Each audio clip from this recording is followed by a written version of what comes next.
Hello and welcome. This is Gist Nigeria. Coming up on the program. Schools under attack. Parents of slain Kaduna students mourn as government steps up rescue effort for others in captivity. Upholding tradition. We explore practices of local bone setters amidst diverse orthopedic options. And simplifying movement. Local startup offers bicycles to Zambian rural farmers. Plus, my name is Olawale Adebi. Check me out. The social entrepreneur converting waste to wealth.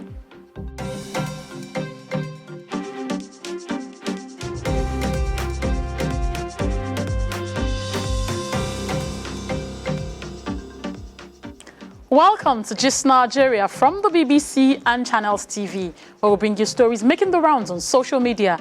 I'm Ajoke Hulotse. Let's start with our top story. Schools in northern Nigeria seem to have become soft targets for gunmen. Since December 2020, more than 800 secondary school students have been kidnapped. In the last 1 month, 2 tertiary institutions have been attacked in Kaduna State, with dozens of students kidnapped and 5 killed. In this report, Gist Nigeria's Wale Fakile tells the story of the pain and anguish parents now have to endure following the loss of their children, many of whom left home for school, but are now at the mercy of their captors. A citadel of learning, sacked by a coven of assailants. The destruction and desolation left in the wake of the attack are dire. No fewer than 20 students were plucked from their hostels here on Tuesday, the 20th of April. 2 days later, the sheer scale of the terror rarely unravels. Some kilometers from the university, 3 bodies were discovered. They were those of some of the abducted students. And on Monday, April the 27th, 2 more bodies were found. 5 lives cut in their prime by bandits, as at the 27th of April, 5 different families thrown into perpetual pain, shaken and shattered from the shock of their child's killing. This family tells us it's been hellish since that Tuesday night, as they describe her last moments. She was not telling me that all her body is wound. They've been beating them. All her body is wound. I said to them, put your trust in God. God will save you from their hands. Before I knew it, the kidnapper now collected the phone from her hand. He said 800 million. That is what he told me. 800 million. And he said we should go to Erufai and the school will get the money. If they bring the money, they will release our children. An unspecified number of students of the private university are still in the net of their captors. It is not the first mass abduction that has terrified residents of Kaduna State. There were 3 reported cases of kidnappings or kidnap attempts across different schools in quick succession in March. 3 teachers were abducted in an attack on Rema Primary School, Bereningwari. In the same month, a kidnap attempt was reportedly foiled at Government Science Secondary School, Ikara.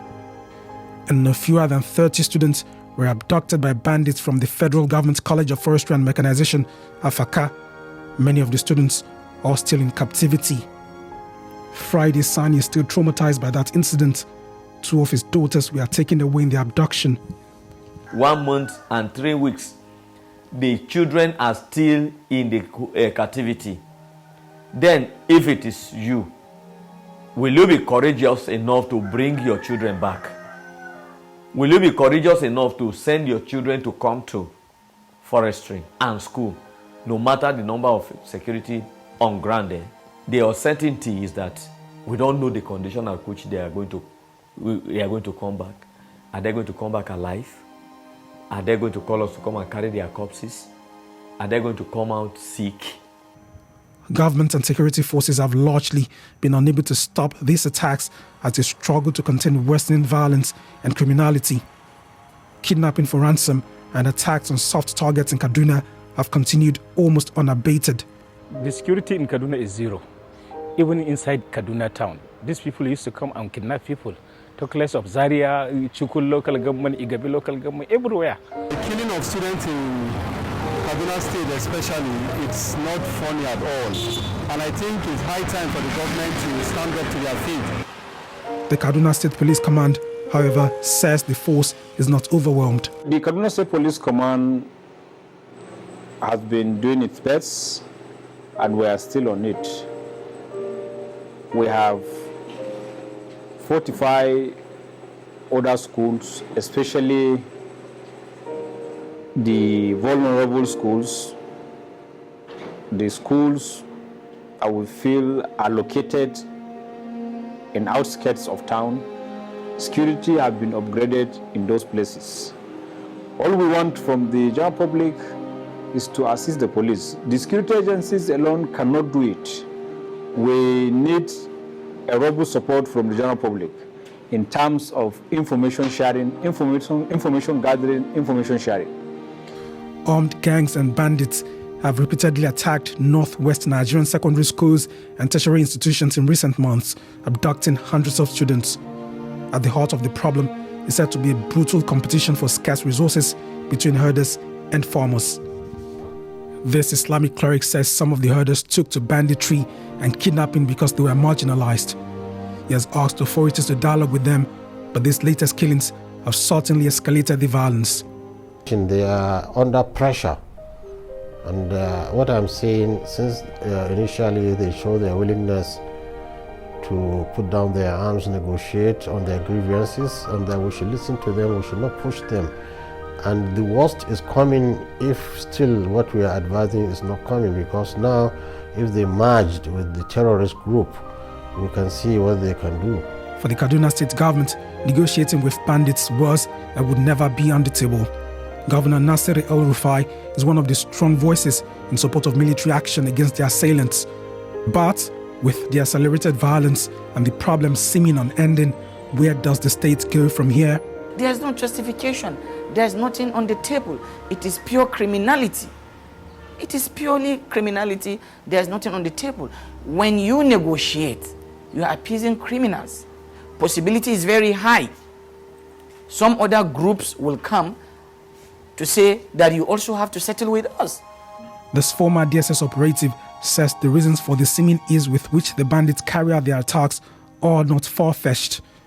If you don't have enough standard force to clear this forest and then sustain control of the cleared area, they will run away from here and show up somewhere else. And what we've been advising is that let there be emergency short service recruitment for soldiers, enough, as much as we would right now need as much as 500,000, specifically employed for short service. It's a 5 years program. It's a sentiment shared by this former military officer in Kaduna, who tells us that schools all across the state and in the region need better protection. Can I suggest we go about suggesting an improved way whereby the Kaduna state government went about doing their own? Number one, though it may sound very funny, they order the usage of dogs. Not even these Alsatian dogs or foreign dogs. No, they are going to use local dogs. And then building of watchtowers, you understand me, observation towers around the four corners, you understand me, at every given time. And then again, real vetting. When I say they should vet all their workers, especially employees, employees there, to find out those reasons. Because you will find that, like I said, insiders are always involved in this type of thing. President Muhammadu Buhari has directed security forces to redouble their efforts in bringing an end to the, quote, mindless violence, end of quote. But attacks and killings in the northwest didn't start overnight, unless urgent action is quickly taken to boost the capacity of state institutions against criminal elements. Families like this would continue to suffer the human toll. I just pray the killing of my daughter will stop all these things. Wale Fakile, Just Nigeria.